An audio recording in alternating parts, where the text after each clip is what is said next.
सुख दुख की बांध लो गांठी गठरिया मरघट में छूटेगी।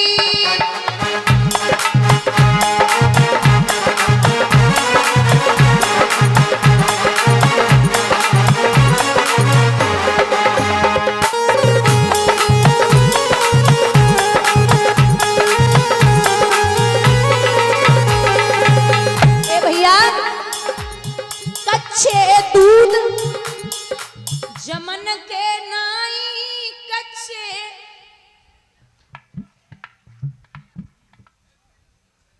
बरात गांव में आ जाओ तो तुम्हारे जैसे लड़का हमारे घूरे बिडरे उठाए के दोनों हाथ और बोलो कच्चे दूध जमन के नाई कच्चे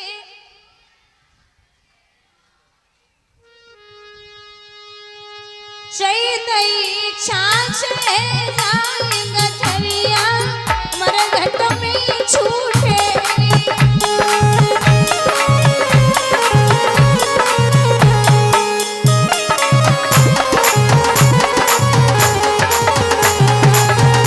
दोनों हाथ ऊपर ढके हरि बोल।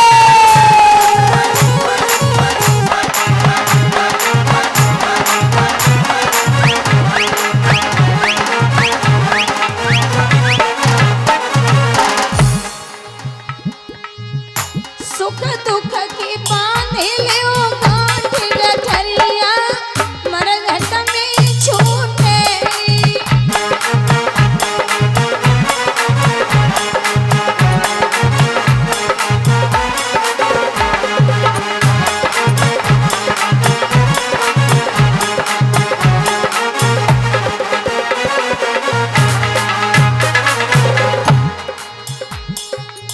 टूटी रस्सी जुड़न की नाई टूटी रस्सी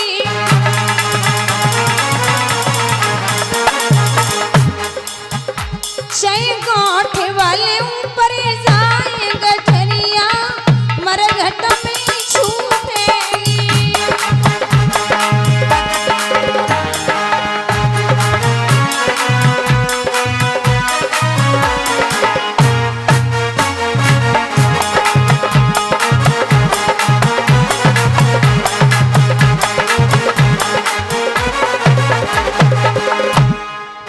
भैया मतलब की इस दुनिया में लोग भी बड़े लुटेरे हैं तेरे सामने तेरे हैं और मेरे सामने मेरे हैं तेरे सामने तेरे हैं और मेरे सामने मेरे हैं।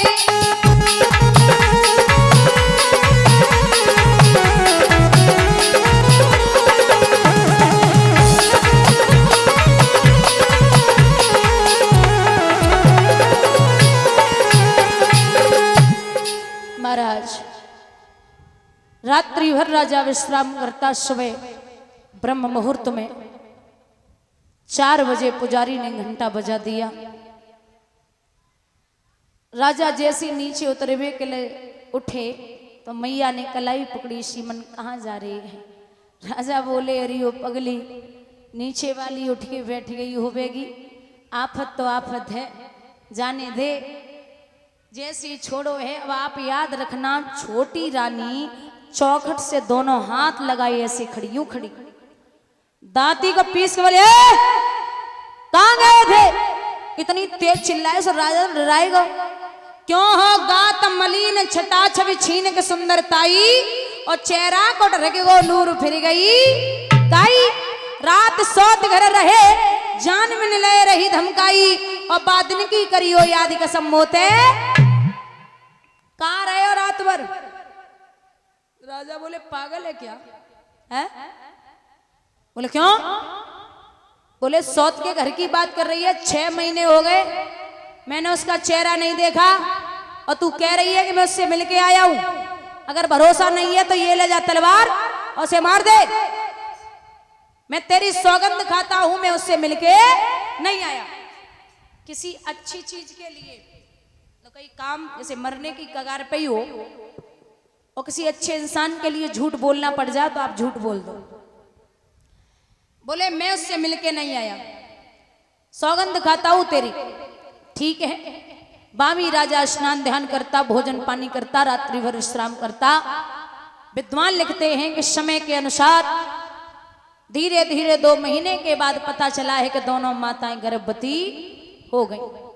लेकिन एक ने किया गर्भाधारण, उस दिन से पलिंग न छोड़ा था। एक ने बराबर आज तलक खेतों का नाज बटोरा था। एक बराबर खेतों पे काम कर रही है और एक पलंग के नीचे कदम नहीं रख रही है। 9 महीने के बाद दोनों माताओं के गर्भ से एक एक पुत्र ने जन्म लिया। जो बड़ी रानी का बेटा है वो पत्ते के बिछौने पे पड़ा दूध की वजह से व्याकुल है, और जो छोटी रानी का बेटा है उसके लिए दूध की नदियां सी बहाई जा रही हैं, राजा दान लुटा रही है। आंगन में बधाइयां बज रही हैं, राजा बड़े प्रसन्न हैं। जो बड़ी रानी है जिनके बेटे का नाम रखा गया है ध्रुव, ध्रुव भगवान का दूसरा अंश है। जब बड़े हो रहे हैं, भले ही सुनीति और सुरुच में नहीं बनती थी, लेकिन उत्तम में और ध्रुव में बड़ी गहरी सलाह थी। बोलना बंद करिए माताओं। एक साथ नाचते, एक साथ रहते, एक साथ बैठते, एक साथ खेलते, एक पल के लिए अलग नहीं होते। एक दिन की बात है, उत्तम जो छोटा बेटा है राजा उत्तानपाद का, वो बड़े भैया ध्रुव से बोले कि भैया हम आपके यहाँ रोज आते, आज हमारा बड़ो दिल करे कि आप हमारे पिता के यहाँ चलो। बोले चलिए। राजा उत्तानपाद के छोटे बेटा ध्रुव की कलाई पकड़ के जब राजा की सभा में पहुंचे, तो आप याद रखना बुजुर्गो, वो नजारा देखने लायक था। जैसे काऊ बाज को मांस मिल जावे ना, और जो बाज मांस के लिए टूटता है, वैसे ही राजा उत्तानपाद 5 साल बाद ध्रुव को चेहरा देख के गद्दी से नीचे भागे। 2-4 चुम्बन तो चलते में जड़ दे। अरे वो बच्चा आज बाप की याद कैसे आई है। टकटकी लगाए कि ध्रुव बाप को चेहरा देख रहे, कितनो लाड़ तो जीवन में हमने काऊ पुरुष को ना पायो। जे कौन है? जमीन पे उत्तम खड़े बड़े धीरे धीरे मुस्कुराए रहे, और ध्रुव पिता को मुख देख के बार बार मुस्कुराए कि बोले पिताजी ये इतना बड़ा राज्य आपका है। सो टकटकी लगाए के राजा उत्तानपाद सर पे हाथ फेर के बोले लाला जे अकेलो मेरो नाय जे तेरो राज्य है। ये बातें कर रहे थे। कहते हैं कि एकदा सुरचे पुत्र मंक मार्यो पिलालयन उत्तम नारु रुच्छतम ध्रुवा राज्यवानंदतः।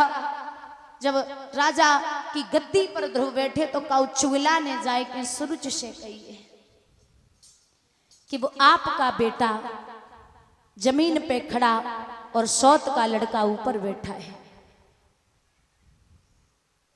नागिन सी फुंकारती हुई पहुंची, जवाब दिया चल दूर खड़ा हो। अरे नीच किसके मुकाबले आया है, अक्कल है कहाँ तुम्हारी भूप सिर पर ये गधा चढ़ाया है।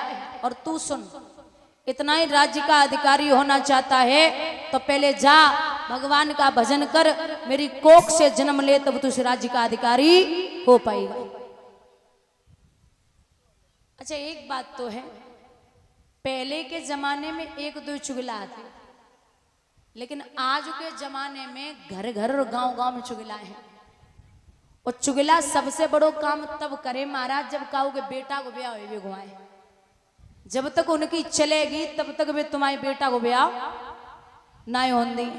एक गांव में एक व्यक्ति रहता था, बुजुर्गों ध्यान से सुनना, वैसे तो कुछ और नाम रहे, माने जीवन में कबू अच्छे काम नहीं करे, तो लोगों ने उसका नाम रख दिया बिगाड़ानंद। क्या नाम रखा? बिगाड़ानंद। एक लड़का की शादी वाले आए, सो बिगाड़ानंद चाचा वो घर पे ही बैठे। अब बिटिया वाले कुर्सी पे बैठे, कछु चारपाई पे। बिगाड़ानंद को देख के लड़का के बाप ने जवाब दो, लला शादी वाले आए, चाचा से जब कह दो अबे चले जाए 2 घंटा बाद आए जाए, पैर छू लो।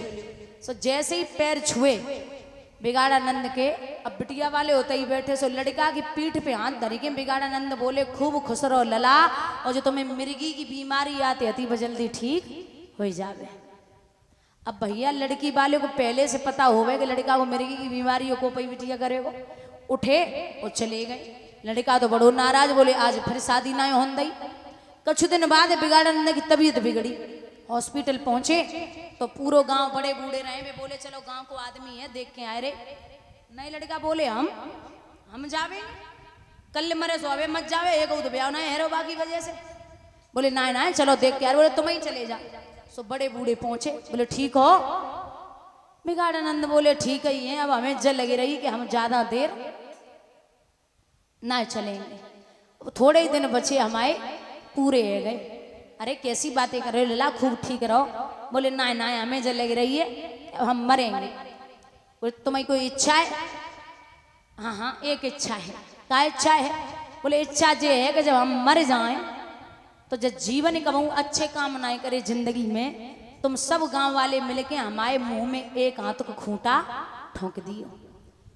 अब जब जीवन कमाऊं अच्छे काम ना करे तो सब मिलके एक हाथ को खूंटा ठोक दियो। बोले ठीक। अब जब बिगाड़ानंद मर गए तो गांव में शरीर आओ, पूरो गांव जन बच्चा थे खट्टो, कछु खुशबू अंदर ही अंदर। बोले भली भला टली गांव की मरी गो। तो एक बोले एक काम करो, जे कह के गौए के मुंह में खोंटा ठोंक दियो तो ले आओ व्यवस्था करो। बोले पागल है गए, मरेगो तो मरेगो कोई बात ना। बोले ना ना अच्छा है, एक हाथ को खूंटा आओ अब मुंह में ठोंक दो। अब जब कपड़ा डालोगे तो दूर से ही पता चले वो कछु है। अब कपड़ा डालो तो दूर से ही दिख रहा हो कि कछु है। तो इतने से पूरो गांव जा रहे हो जन बच्चा, तो उतने से पुलिस की गाड़ी आई रही। पुलिस वाले बोले का दिक्कत है भैया? बोले रुको, रोक लो। बोले अर्थी नीचे उतारो, अर्थी नीचे धर ले। कपड़ा हटाओ, कपड़ा हटाओ। बोले मुंह में गाय? बोले साहब ये हमारे गांव के बिगाड़ानंद थे, इनकी इच्छा आती कि जब हम मर जाएं तो हमारे मुंह में खूंटा ठोक दियो, तो इनकी इच्छा पूरी करिए सो ठोक दो। पुलिस वाले बोले मार डारो? बोले साहब हमने ना मारो, जो तो पहले से ही मरी गो, जाकी इच्छा आती वो पूरी करिए। पुलिस वाले बोले अपराधी कब कहा तो हमने अपराध करो, उठाओ। पूरो गांव जन बच्चा तो सब जेल में। अब कछु तो बैठे बैठे हंस रहे हो, कछु रो रहे, बोले मत जेल में डाल के चलो गो। बोलिए गोविंद भगवान की। तो जब बिगाड़ने वाले होवे वो सुधरेंगे ना, कहू चुगलाने जाए कि कही है कि तुम्हारी सौत का लड़का ऊपर बैठा है, धक्का मार के बोली चल यहां से निकल और भगवान का भजन कर।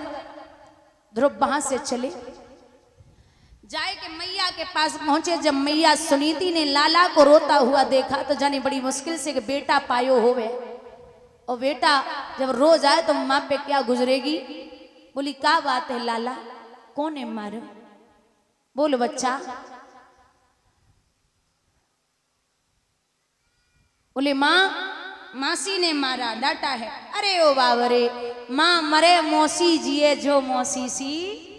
मासी मतलब माँ जैसी। सुन आतिष्ठितात विमत्सर सत्वयुक्तम समात्रापि यद विलही कमः आराधया दोच्छ यथा कंजम यदि इच्छ से आध्यासनमंतमो। वो कभी गलत नहीं हो सकती। और तेरी मासी है, माँ और मासी बराबर है। अगर उसने ये कहा कि भजन कर ले तो अच्छी बात है, भजन करना चाहिए। तो ध्रुव बोले करना चाहिए। बोले जी तो फिर भेज दे। बोली नहीं अभी नहीं, जब तू बड़ा हो जाए ना, विवाह हो जाए, गृहस्थ जीवन जी ले, उसके बाद जाना। ध्रुव बोले अरे ओ बावरी मैया, जाने 55 पे करो फिर क्या फायदा, जो बचपन में ना कर पाऊ 55 में कहूँ कर वालो नहीं, मुझे अभी भेज।